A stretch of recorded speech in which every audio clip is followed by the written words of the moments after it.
नमस्कार. महाराष्ट्राच्या बहुचर्चित विधानसभा निवडणुकीला आता काही दिवस म्हणण्यापेक्षा काही तासच उरलेले आहेत आणि या पार्श्वभूमीवर आपण जो कोल्हापूर जिल्ह्यात बहुचर्चित असा राधानगरी बुजुर्गगड आजरा हा मतदारसंघ आहे 272 क्रमांकाचा. त्याचे मनसेचे उमेदवार युवराज रामचंद्र येडोरे हे आपल्या स्टेडियममध्ये पुन्हा एकदा आलेले आहेत. त्यांचं स्वागत. नमस्कार. हा मतदारसंघ हा म्हणजे कार्यकर्ते उमेदवाराचा किस पडणारा किंवा त्यांच्या शारीरिक क्षमतेचा किस पडणारा आहे. 222 गाव आहेत. म्हणजे एका बाजूला राधानगरीचं दाजीपूर जंगल सुरू होतं, दुसऱ्या बाजूला आदमापूर आहे, शेळेवाडी आहे आणि तिकडं सीमाभाग जो चालू होतो आंबोलीचे धनगरवाडा इथपर्यंतचा प्रचंड वेगवेगळ्या भौगोलिक परिस्थितीचा हा सर्व भाग आहे. तर कमी कालावधीत तुम्ही हा सगळा भाग कसा कव्हर केलात किंवा कसे आपण सकाळ पहाटेपासून रात्री कसा दिनक्रम राहिला आपला प्रचाराचा? त्याचं जे काही नियोजन होतं ते महाराष्ट्र नवनिर्माण सेनेनं आधीच केलं होतं. कारण कमी कालावधीमध्ये इलेक्शनमध्ये प्रचारासाठी मिळतात आणि त्याच्यामध्ये प्रत्येक गावामध्ये जाणं, त्या प्रत्येक घराला भेटी देणं आणि तिथल्या लोकांचे प्रश्न जाणून घेणं आणि त्यांच्याशी संवाद साधणं हे माझ्यासाठी आव्हान होतं. आणि नक्कीच मी ते आव्हान पूर्ण केलं की जेवढ्या 11 ज्या जिल्हा परिषद मतदारसंघ होते त्या 11 जिल्हा परिषद मतदारसंघामध्ये पोहोचण्याचं काम महाराष्ट्र नवनिर्माण सेनेनं, हा एकमेव उमेदवार आहे जो गाव लेवलला जाऊन लोकांशी चर्चा करून त्यांच्याशी संवाद साधून तिथल्या ग्रामदेवतेचं दर्शन असेल किंवा वडीलधाऱ्या माणसांचं असेल दर्शन, त्यांचे आशीर्वाद घेऊन ही यात्रा मी सुरू ठेवलेली आहे आणि त्याचा संपते सुद्धा. तुमच्या सर्व प्रचारामध्ये प्रतिकात्मक आपली अशी 2 माकडं आणि तात्या विंचू असं ही प्रतिकात्मक होती आणि ती तुमचा प्रचार झाला तरी चर्चेला असायची. तर नेमकं ते काय सगळं होतं? प्रचाराच्या दृष्टिकोनातून जर बघायला गेलं तर एक वेगळं पण प्रचारामध्ये असावं आणि मनसे जे काही करतं ते चांगल्या पद्धतीनं करणारा हा पक्ष आहे आणि एक व्हिजन घेऊन जाणारा पक्ष आहे. की आज जर बघायला गेला तर माझ्या मतदारसंघामध्ये हा खेळ आहे, बावल्यांचा खेळ आहे. जसं मी तात्या इंचू, तुम्ही जसं म्हणताय की दोन्ही साईडला तात्या इंचू आहेत, की तुम्ही पिक्चर बघितला असाल तर तात्या इंचू मध्ये तात्या इंचू काय म्हणतो की माझा आत्मा तुझ्यात आणि तुझा आत्मा माझ्यात. तर ह्या गोष्टीमधून एक बोध द्यायचा होता मला जनतेला की आज जे विद्यमान आमदार आहेत, जे माझे आमदार आहेत, या पक्षातून त्या पक्षात, त्या पक्षातून ह्या पक्षात, अशा प्रकारच्या ज्या काही गोष्टी चाललेल्या आहेत मतदारसंघामध्ये आणि त्याला कुठेतरी खत पाणी घालण्याचं काम त्यांचे कार्यकर्ते म्हणजे माकडं ही तिथं कुठेतरी इकडून तिकडून होड्या मारण्याचं काम करत आहेत. आणि हा जो बोध आहे तो मतदारसंघातील लोकांना मला द्यायचा आहे.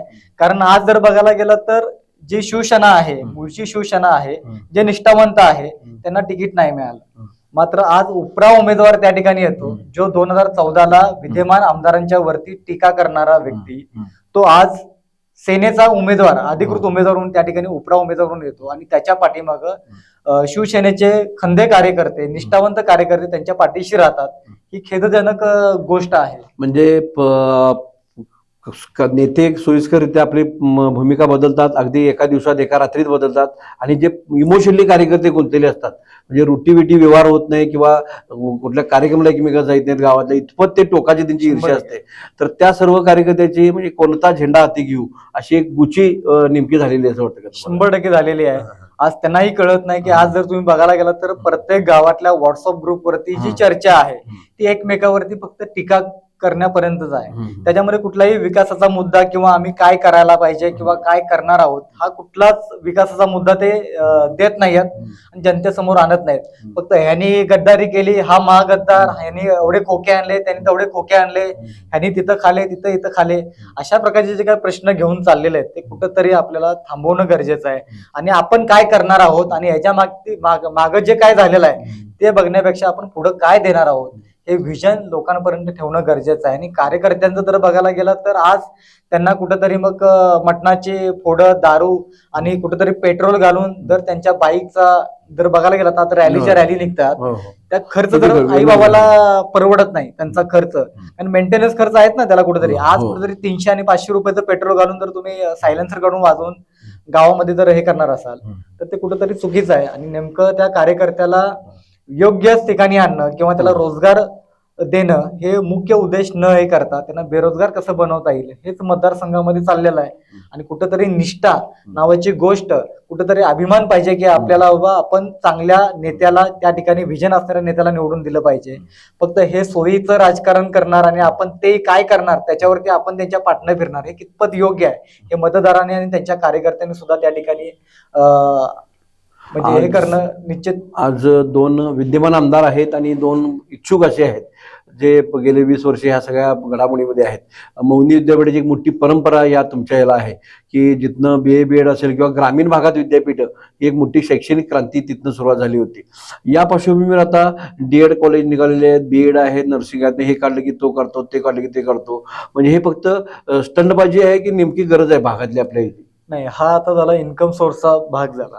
कारण तुम्ही बघायला गेलात तर जे माझ्या आमदारांनी केलं त्याच्यावरती पावलावर पाऊल ठेवून विद्यमान आमदारांनी तेच केलं की स्वतःची खासगी कॉलेज काढायची आणि स्वतःचा कुठेतरी रोजगार किंवा स्वतःचा वाढवायचा आणि त्यातून पैसे उभा करायचे. त्या ठिकाणी तुम्ही शासकीय का नाही आणलात कॉलेज मंजूर करून, तुम्ही खासगी आणलात कारण आज बुडदुंड आहे तो, आपल्या सर्वसामान्य कुटुंबाला बुडदुंड आहे. जर अशाच प्रकारचं जर आपण फी भरून जर विद्यार्थ्यांना जर कॉलेजमध्ये ऍडमिशन देणार असो तर उद्याची जी परिस्थिती आहे ती खूप गंभीर आहे. राजधानी दाजीपूर सारखा गंभीर सेन्सिटिव्ह सगळा आपला भाग आहे किंवा गवा हे महाराष्ट्रात भूषण असं आहे आणि एका बाजूनं आदमापूर सारखं देवस्थान आहे आणि एका बाजून इकडे सीमा भाग आहे सगळा असा. तर ह्या सगळ्याचा विविधतेने नटलेल्या भागामधला हा सगळा मतदारसंघाचा शाश्वत विकासाचा तुमचा जाहीरनामा नेमकं काय आहे? नेमकं जर बघायला गेलं तर आपल्याकडे जैवविविधता भरपूर आहे आणि ह्या जैवविविधतेच्या माध्यमातून अनेक संशोधन केंद्र, प्रशिक्षण केंद्र आपल्या भागामध्ये येऊ शकतात. अनेक शिकलेली मुलं आहेत, त्यांना ह्याच्यातून रोजगार मिळू शकतो, पर्यटन दृष्ट्या रोजगार मिळू शकतो. मात्र त्यांना योग्य ठिकाणी आणणं आणि त्यांना मार्ग दाखवणं हे सगळ्यात महत्वाचं आहे. आणि माझं विजन आहे आणि त्या विजन मध्ये माझा अंक आहे, विकास आराखडा मी तयार केलेला आहे. त्या विकास आराखड्यामध्ये सगळ्या प्रश्नांची उत्तर आहेत. जनतेने एकदा तो वाचावा. नक्कीच त्याच्यामध्ये जो काही आराखड्यामध्ये दिलेला जो काही उद्देश असेल किंवा जो समोर किंवा दिशा देणारा जो काही अंक आहे तो एकदा नक्की नागरिकांनी वाचायला हवा. याचबरोबर आपण 2-3 दिग्गज असे आहेत आणि प्रचंड मोठी यंत्रणा त्यांच्याकडे आहे. एक म्हणजे राजकीय साम्राज्य असल्यासारखे ते सगळे तिन्ही उमेदवार आहेत.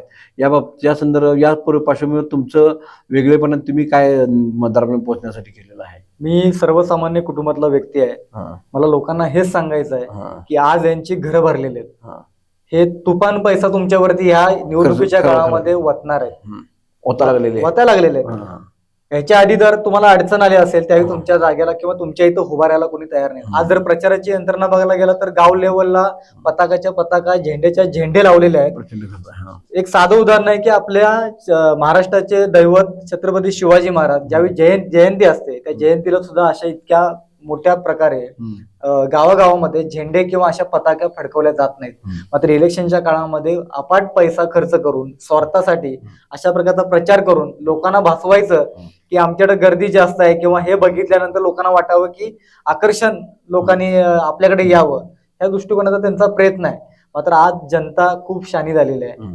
ग्रामीण भागामध्ये ज्यावेळी मी फिरत असतो त्या फिरत असताना मला लक्षात आलं की आज लोकांना विचारताना ते म्हणतात की आम्हाला विचार करणं आता भाग पडतंय कारण आम्ही आता काय अडाणी राहिलेली माणसं नाहीये. आम्हाला निश्चित काय करायचं हे कळतंय आणि योग्य असा निर्णय आम्ही येणाऱ्या काळामध्ये घेऊ. या पार्श्वभूमीवर पुन्हा एकदा सांगितलं की प्रचंड कोटीत एवढा निधी आणला, एवढा खर्च केला, असं सगळे दावे प्रतिदावे चालू असतात. तर तुम्हाला नेमक्या ग्रासरूटला फिरताना कोणत्या उणिवा जाणून आलेल्या आहेत? 100% सगळ्यात महत्वाचा होता की कचऱ्याचा प्रश्न होता. शुद्ध पाणी मिळत नाही या लोकांना. पाऊस एवढा मोठा असून जंगल शुद्ध पाणी म्हणजे आपल्याला आता सांडपाणी जे जातं ते नदीला जातं, त्यामुळे शुद्ध पाणी मिळत नाही. त्याच्यामुळे आरोग्यावरती घातक प्रकार आणि आजार होत असतात. मात्र कुठंतरी आज जर ग्रामीण भागामध्ये बघायला गेलात की रस्ते गटार आम्ही केले असं ते सांगतात. मात्र आज जर वस्तुस्थिती बघायला गेलात गावामध्ये तर त्या ठिकाणी तुम्हाला दिसेल की खड्डे किती पडलेले आहेत. जे कॉन्क्रीटचे रस्ते आहेत, जे सिमेंटचे रस्ते आहेत त्याच्यावरती खडी जी आहे ती उकरून आलेली आहे. 6-7 महिन्यामध्ये जर तो रस्ता खराब होणार असेल तर ह्याला शाश्वत विकास म्हणायचा आहे का? किंवा तुम्ही इतका निधी आणला तो कुठे गेला? आज कॉन्ट्रॅक्टदाराला आपण तिथं नावं ठेवणार नाही किंवा त्यांना आपण एक टक्केवारीचे जे कमिशन त्यांना दिल्यानंतर त्या कॉन्ट्रॅक्टरनं करायचं काय नेमकं? आणि नेमकं हाच प्रश्न जर बघायला गेला तर गटारीचं बांधकाम असेल किंवा गटार बांधण्याची जी पद्धत आहे, कारण आज रस्ता उंच आहे आणि त्याच्या खाली गटार आहे. जर भविष्य काळामध्ये अजून तो रस्ता वाढला तर अजून ती गटार खाली राहणार आहे. म्हणजे एखादं स्ट्रक्चर किंवा एखादा आराखडा बनवून ते करावं की जेणेकरून तो 30 ते 35 वर्ष त्या विकासाला बाधा येणार नाही किंवा ते टिकाऊ विकास होईल. अशा कुठल्याही प्रकारचा विकास आपल्या भागामध्ये झालेला नाही. फक्त प्रस्तावित आकडे जाहीर करायचे असतात की 2 कोटी रुपये सांगायचं आणि झालेलं असतात 20-30 लाख रुपये मंजूर झालेलं असतात, तेही प्रस्तावित. त्याचा कुठल्याही प्रकारचं काही काय म्हणतात परिपत्रक नाही किंवा GR नाहीत. फक्त प्रस्तावित टाकायचं, लोकांना भुलवायचं आणि सांगायचं की इतके टक्के आम्ही तुम्हाला मंजूर केलेले आहेत, कोटी मंजूर केलेले आहेत, 1000 कोटी मंजूर केलेले आहेत. हा फक्त बकवास विद्यमान आमदारांनी केलेला हा विकास आहे. तुम्हाला बघायचा असेल तर नक्की तुम्ही ग्राउंड लेवलला जाऊन बघू शकताय की प्रत्येक गावामधले रस्ते बघा किंवा तिथल्या साधन सुविधा ज्या काही दिलेल्या आहेत त्या बघू शकताय, एकदम मोडकळीस आलेल्या आहेत. आपल्या दाजीपूर पासून असेल, गारगोटीतून, राधानगरी आजऱ्यातून किमान 30 ते 40 लक्झरी आणि हे रोज मुंबईला जातात. तर आणि हे आपले राजकीय विद्यमान नेते असतील, आमदार असतील, आम्ही लक्झरी नवीन चालू केले हे भूषणावर सांगतात. वास्तविक इथनं मुलं तिकडे जातात शिकायला, हे त्यांचा नवीन लक्झरी नवीन एसटी चालू करणं त्याचा एक अर्थी पराभव आहे. म्हणजे आपल्या इथं स्थानिक रोजगार निर्माण व्हायला पाहिजे, आपल्या इथे जैवविविधता त्याचा नेटका वापर व्हायला पाहिजे, पर्यटन व्हायला पाहिजे, जंगल पर्यटन, कृषी पर्यटन प्रचंड मोठं पोटेन्शियल आहे, एज्युकेशन पर्यटनला मोठं पोटेन्शियल आहे. तर हा विरोधाभास नाही का सगळ्या ह्याच्यात, किंवा यात विद्यमान नेतृत्व कमी पडले असं वाटतं तुम्हाला? 100% कमी पडले. ही आत्मानास्पद गोष्ट आहे. कारण आपल्या भागातल्या लोकांना आपण इतक्या वर्षामध्ये रोजगार उपलब्ध करू शकत नाही. आकुडेसारखे MIDC एकामेकावरती तुम्ही हे करताय की ह्यानी कॅन्सल केली, त्याने कॅन्सल केली. आज अजून एक MIDC ते आणतायत, तिथं पण विरोध केला म्हणून एकमेकावरती आरोप होत आहेत. कुठंतरी बंद होणं गरजेचं आहे आणि चांगल्या पद्धतीनं सर्वांना म्हणजे युवकाला चांगल्या पद्धतीनं रोजगार कसा मिळेल त्याचा आराखडा चांगल्या पद्धतीनं बनवून त्या पद्धतीची रणनीती आखणं खूप गरजेचं आहे. मात्र ते होताना दिसत नाही आणि यात आमदार आणि माजी आमदार हे सगळे फेल झालेले आहेत त्याच्यामध्ये. आणि म्हणूनच मी जनतेला आवाहन करतो की बाबा कुठंतरी आपल्याला शाश्वत विकास करायचा असेल आणि आराखडा म्हणणाऱ्या व्यक्तीच्या पाठीमागं तुम्ही ठामपणे राहिलं पाहिजे. याचबरोबर असं आहे की सामान्य कार्यकर्ता ह्या सगळ्याच्यात भरडला जातो आहे आणि तुमचे जे स्पर्धक आहेत त्यांच्यात आणि तुमच्यात नेमकं वेगळं पण तुम्हाला काय वाटतं? वेगळं पण ते एकमेकावरती टीका करतात पहिली गोष्ट. आणि राजकारण मग कारखान्याचं असू दे किंवा मग सोसायटीचं असू दे किंवा गाव लेवलचं, हे राजकारण मध्ये घुसवून त्या गावातल्या लोकांना कुठेतरी बाद करणं किंवा त्यांच्यात गटागटामध्ये भांडण लावणं हे त्यांचं काम आहे. आणि त्याच्यापेक्षा वेगळं पण माझ्याकडे बघायला गेलं तर मी गेली अनेक वर्ष फक्त शाश्वत विकासावरती काम करतोय.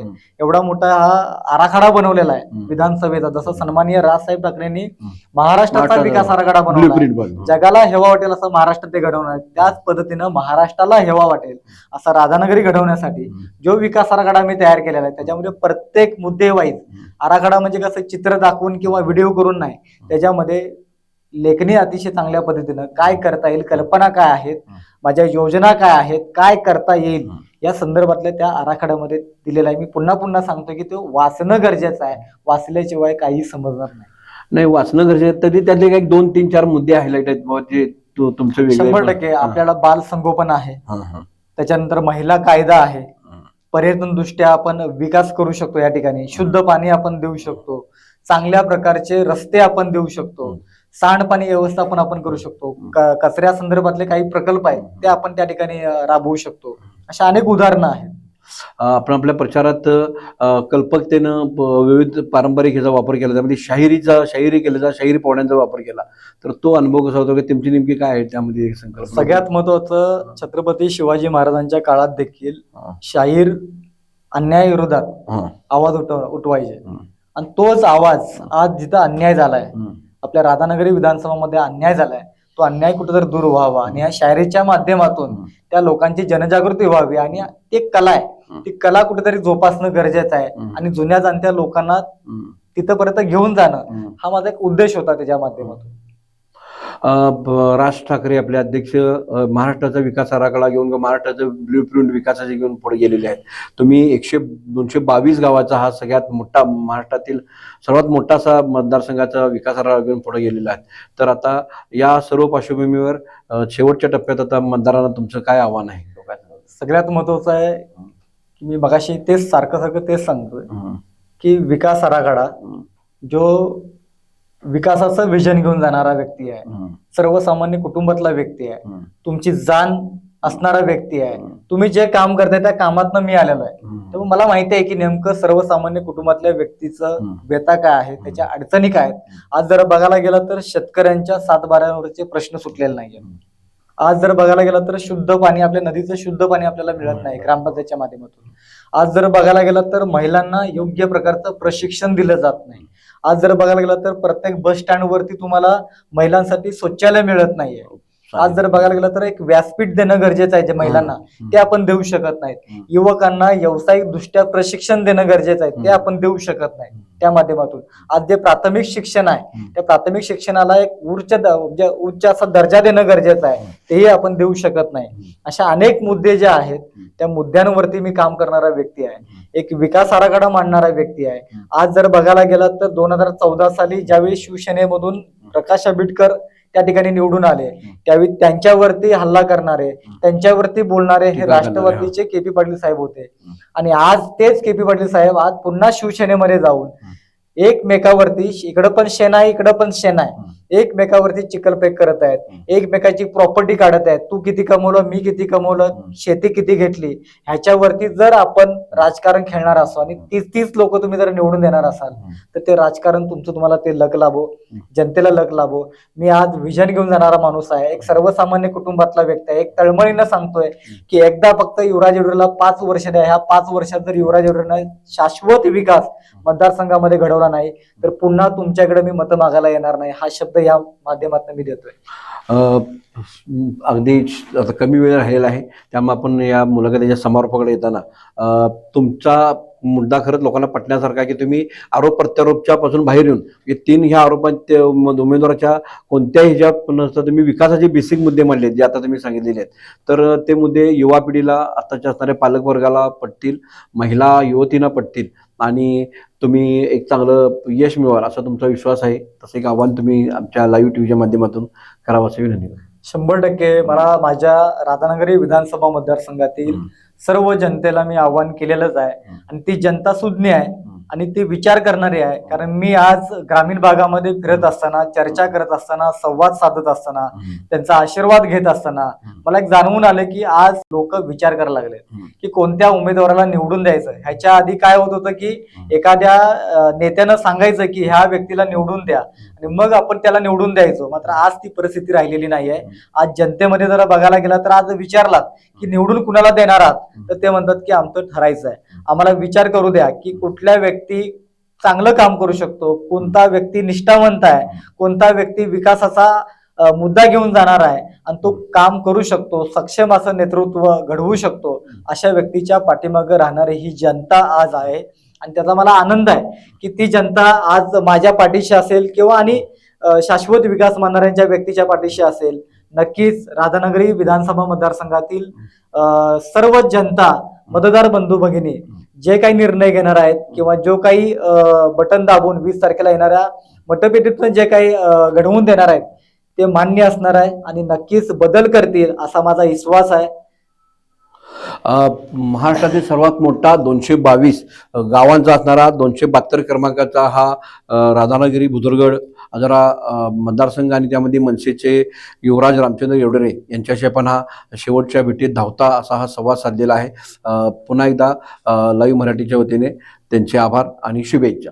धन्यवाद.